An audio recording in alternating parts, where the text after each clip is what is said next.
नमस्ते। आज के संपादकीय विश्लेषण में हम उन खबरों को समझेंगे जो प्रतियोगी परीक्षाओं की तैयारी के लिए जरूरी हैं, वो भी बिल्कुल सरल और स्पष्ट तरीके से।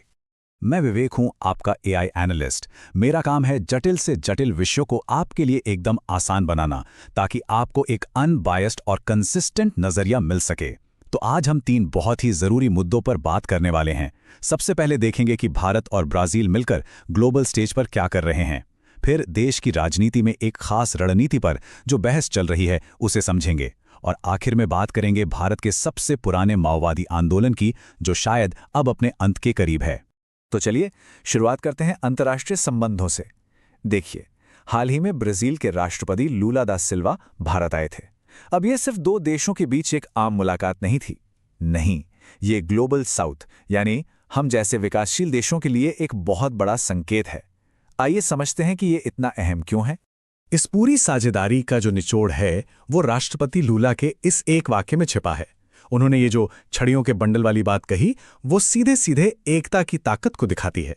और यही सोच, यही सिद्धांत अब भारत और ब्राजील के रिश्तों की नई बुनियाद बन रहा है। तो ये सिर्फ बातें नहीं है, कुछ ठोस लक्ष्य भी तय किए गए हैं। भारत और ब्राजील ने मिलकर यह तय किया है कि 2030 तक वे अपने आपसी व्यापार को दोगुना करेंगे, मतलब $30 अरब तक ले जाएंगे।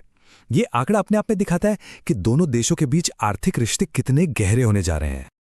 अब सवाल यह है कि ये लक्ष्य हासिल कैसे होगा। देखिए, इसके लिए कई जरूरी क्षेत्रों में समझौते हुए हैं, जैसे कि क्रिटिकल मिनरल्स, स्टील माइनिंग और डिजिटल सहयोग। लेकिन इसका एक बड़ा रणनीतिक मकसद भी है, और वो है चीन पर निर्भर सप्लाई चेन्स का एक मजबूत विकल्प तैयार करना। और यहीं पर राष्ट्रपति लूला का यूनियन बनाने वाला आइडिया बहुत दिलचस्प हो जाता है। उनका कहना है कि जब विकासशील देश अकेले अकेले अमेरिका जैसी बड़ी ताकतों से मोलभाव करते हैं तो उन्हें अक्सर नुकसान उठाना पड़ता है। लेकिन अगर सब मिलकर एक यूनियन की तरह बात करें तो उनकी सामूहिक ताकत बढ़ जाती है और वे अमेरिकी टैरिफ जैसे मुद्दों पर बेहतर शर्तें रख सकते हैं। तो एक तरफ भारत दुनिया में नई साझेदारियां बना रहा है, वहीं दूसरी तरफ देश के अंदर राजनीतिक रणनीतियों को लेकर भी एक बड़ी बहस छिड़ी हुई है।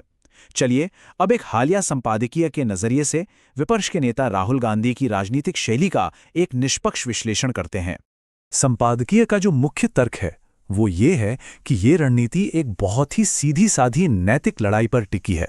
मतलब एक तरफ हैं गुण जैसे साहस, प्रेम, सत्य, और दूसरी तरफ है अवगुण जैसे समझौता, घृणा और झूठ।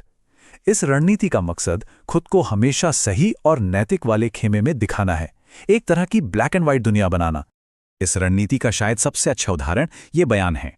स्रोत के मुताबिक जब गांधी और सावरकर को 2 बिल्कुल विपरीत ध्रुवों की तरह पेश किया जाता है तो ये उसी नैतिक लड़ाई को और मजबूत करता है, जिसमें एक पक्ष को पूरी तरह से सही और दूसरे को पूरी तरह से गलत दिखाया जाता है। लेख में इसके कई और उदाहरण भी दिए गए हैं, जैसे संसद में जूडो कराटे का जिक्र करना हो या फिर मोहब्बत की दुकान का नारा। लेखक का तर्क यह है कि इस तरह के कदम असल मुद्दों और नीतियों पर बहस करने के बजाय प्रतीकात्मक और नाटकीय प्रदर्शन पर ज्यादा जोर देते हैं। और सोर्स का मानना है कि जब बहस मुद्दों से हटकर प्रदर्शन पर चली जाती है तो इसका राजनीतिक फायदा आखिर में बीजेपी को ही मिलता है।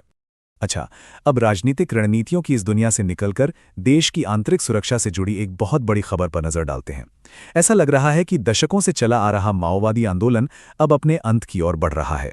और खबर यह है कि सीपीआई माओवादी के जो टॉप लीडर हैं, जनरल सेक्रेटरी थिप्पिरी तिरुपति उर्फ देवूजी और एक और बड़े नेता मल्ला राजी रेड्डी, दोनों ने सरेंडर कर दिया है। इसे इस आंदोलन के लिए एक बहुत बड़ा, एक निर्णायक झटका माना जा रहा है। तो सवाल यह है कि आखिर ये सब हुआ कैसे? देखिए, इसकी कई वजहें हैं। एक तो सुरक्षा बलों के ऑपरेशन KGH2 ने जबरदस्त दबाव बनाया।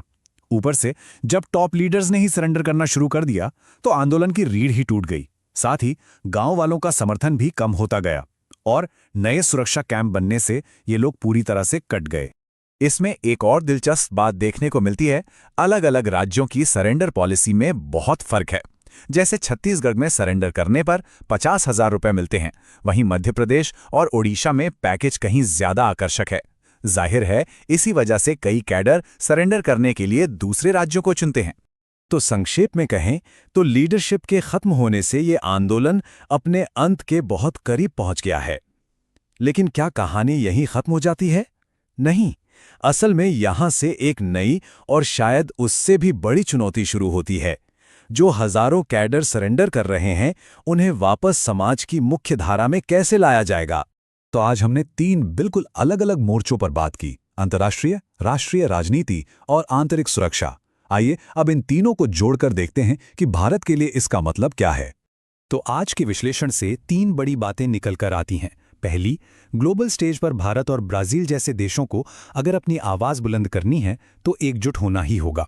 दूसरी, देश की राजनीति में ये बहस चलती रहेगी कि क्या सिर्फ नैतिक स्टैंड लेना काफ़ी है या असल मुद्दों पर ठोस बहस ज़्यादा ज़रूरी है। और तीसरी, सुरक्षा के मोर्चे पर माओवादी आंदोलन के कमज़ोर पड़ने के बाद अब असली चुनौती उनके पुनर्वास की है। और अंत में ये सब हमें एक बहुत बड़े सवाल पर लाकर खड़ा कर देता है। ये तीनों मुद्दे, दुनिया में भारत की जगह, देश की राजनीति और आंतरिक सुरक्षा, ये अलग अलग नहीं है, ये सब एक दूसरे से जुड़े हुए हैं। तो असली चुनौती ये है, भारत इन तीनों के बीच एक सही संतुलन कैसे बनाएगा? ये आज का सबसे बड़ा विचारणीय प्रश्न है।